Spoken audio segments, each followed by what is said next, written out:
Creo que a lo largo de muchas veces en la historia de los videojuegos, em, las compañías hacen apuestas. Y hacen estas apuestas de la innovación, algunas de ellas, y otras buscan mantener como su core o su audiencia y no hacer como muchas modificaciones, todo el cabello y todo volando por todas partes. Am, en el caso en específico de las últimas consolas, última generación de consolas, yo he criticado mucho que se vuelven como esta carrera por el poder, ¿no? Esta carrera por el cuál es más rápida, cuál es más fuerte, y creo que también consumimos ese tipo de cosas. Curiosamente, creo que las dos principales consolas caseras hoy en día para adultos, que podría ser Xbox y podría ser Microsoft, y que los niñotes, ¿no? De los niñotes que tenemos Nintendo Switch, ¿no? Pero los niñotes no comparamos y no tenemos tanta diversidad de consolas como a lo mejor la decisión de comprar algo más, ¿no? Por ejemplo, y vamos a hacer un ejemplo muy estúpido, pero tal vez de pronto sería un ejemplo interesante, ¿no? Cuando tú vas a comprar un coche, tú tienes que fijarte en diferentes cosas. El consumo, el tamaño del coche, los servicios, cuánto cuestan, etcétera, etcétera. Diferentes tipos de factores. Y realmente hoy en día cuando compramos una consola casi que solo es, pues lo quiero comprar por estos juegos en específico, por este catálogo. Pero nunca decimos el control. El control últimamente se ha visto muy rezagado en términos de la innovación de los controles que se tienen. Que ya estén ahí definidos no quiere decir que la batalla se haya finalizado.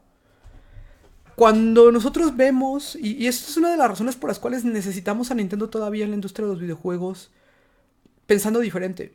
Y algo que siempre le voy a aplaudir a Nintendo y siempre le voy a agradecer es que si Nintendo no pensara diferente, esta industria es una de las industrias más aburridas. Porque será como la industria del VHS, de salió un nuevo VHS, salió un nuevo Blu-ray, salió un nuevo DVD, y salió el 4K. Y realmente la gente no podría estar más desmotivada con todo eso. Dice, pues yo de todas maneras lo veo todo en mi tele Netflix, ¿no? Entonces, dentro de todo, muchas veces el tema del control queda muy de lado.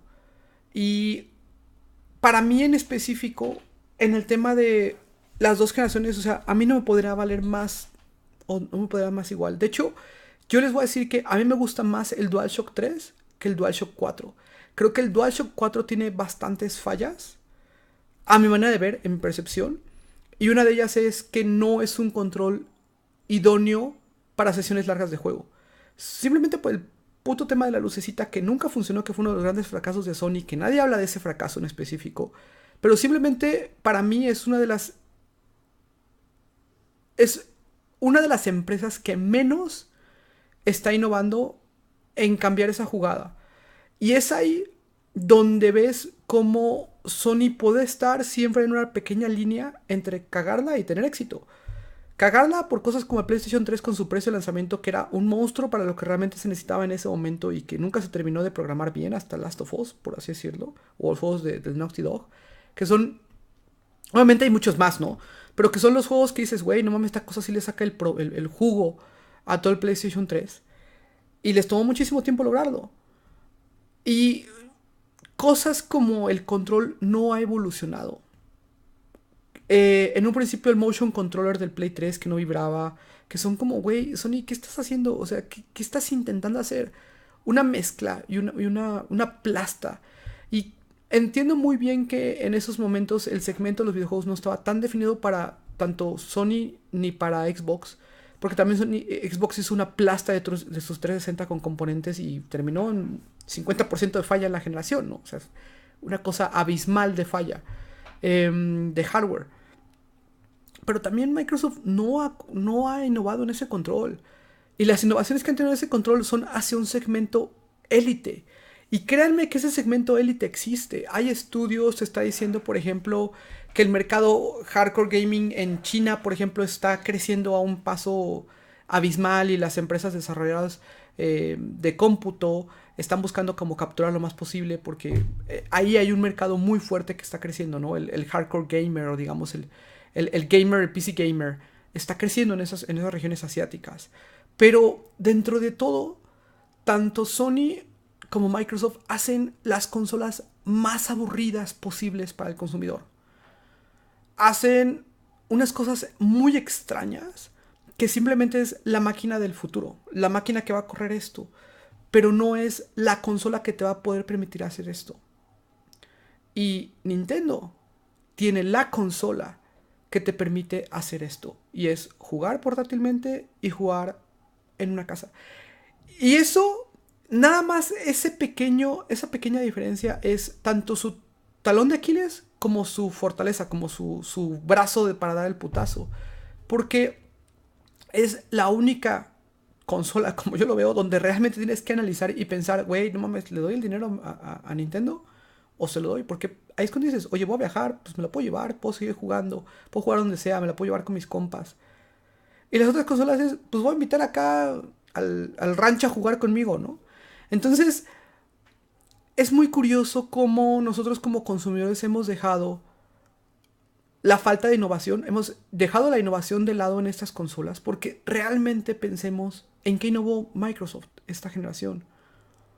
Sus experimentos de Kinect ya los había hecho desde el 360 y parecían patas de ahogadas cuando mostraron esto. Y aun cuando estaba diciendo que es un centro en casa, es un todo en uno, realmente la gente no lo está aprovechando así. O sea, si lo piensas, es como mi Xbox One tiene una entrada para video. Y yo digo, güey, mi madre es que voy a tener un Xbox 360 conectado a la luz, consumiéndome luz solamente para la señal de satélite y yo ni siquiera tengo TV satelital, ¿no? Ni siquiera veo tele. Entonces es como muy extraño cómo esa consola realmente desde el 360, más que una experiencia online, no ofrece nada. Y voy contigo, PlayStation 4. Realmente el PlayStation 4 lo único que te ofrecen es software. Ambas consolas lo único que ofrecen es software. Pero tú podrías realmente agarrar el control del DualShock 4, ponerle un dongle en el Xbox One, o agarrar el control del Xbox One y ponerle un dongle en el Play 4 y jugarlos, o sea, intercambiadamente. Y tal vez que ni siquiera, obviamente, pues por los botones que te iba a presionar esto, presionar otro, pero si no, realmente ni siquiera notarías la diferencia. Podrías estar jugando cegadamente en cualquiera de las dos consolas y ni siquiera te darías cuenta. En el caso, obviamente, de Nintendo, pues depende de las gráficas, depende de cómo se ve el juego, depende de cómo va a correr, los tiempos de carga, etcétera. Pero hay una diferencia. Y es, creo, la única consola donde tienes que pensar. Es por eso que necesitamos que Nintendo siga aquí, en el mercado de las consolas. Nadie sabe qué hacer con los portátiles. Qué bueno que existe esa pregunta, porque todo el mundo dice, güey, ¿hay mercado todavía más portátil aparte de lo que tenemos en Switch? Pues algo va a sacar Sony, ¿no? O Sony ya va a decir, puta, la neta hicimos el PSP y luego hicimos el Vita, que pues es como el primo del PSP porque es lo mismo, pero con una pantallota más chingona.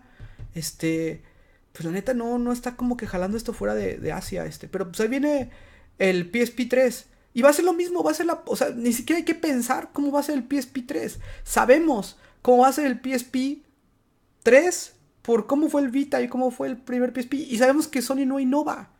Y eso es lo que le hace falta a Sony, porque su industria o su modelo de hardware es malo. Es la única división de Sony que funciona correctamente y que da revenue a PlayStation, bueno, a Sony en específico es PlayStation. Y realmente su innovación en hardware es decadente, es mala. Entonces, obviamente se ven los estragos. Ahora, Nintendo no se dedica a otra cosa más que hacer juegos, pero innovemos, pensemos. Y a veces hacen cosas muy raras y muy, muy extravagantes, como el posible fracaso en un principio del 10, que tú me decías, esta cosa fracasó y huevos, que cuál fracasó, fue para arriba y dejó al PSP abajo. Y eso en un principio no fue así, o sea, eso tomó tiempo. Pero dentro de todo es estas empresas que acaso nos van a vender otra vez un PlayStation 5 y un Xbox One, bueno, Xbox One 2 o Xbox 2 o lo que sea rarísimo de nombre. Lo único que no van es en ponerle un pinche nombre cada vez más complicado a las consolas, ¿no? Entonces, a mí la verdad es que, honestamente, yo no me veo como igual que pasó esta generación. Yo me veo saltando y dándome dinero a ninguna de estas dos consolas con una nueva consola. A estas dos empresas con una nueva consola. Honestamente siento que merecemos más. Ojo, ojo lo que estoy diciendo, señores. Siento que merecemos más como consumidores de esas dos empresas. No sé ustedes qué opinen. Microsoft ya vio los resultados de no tener una innovación y no tener un catálogo de software fuerte. Espero que esto lo vayan a corregir en su próxima consola porque entre Microsoft le dé más batalla a Sony, más se van a ver a los cates y más van a ponerse los dos las pilas para innovar y tratar de hacer algo realmente diferente. Así que bueno, señores, tienen que aprender los errores. Y nosotros como consejos también decimos, la verdad es que merecemos más. O al menos eso es lo que yo creo. No sé qué opinan ustedes.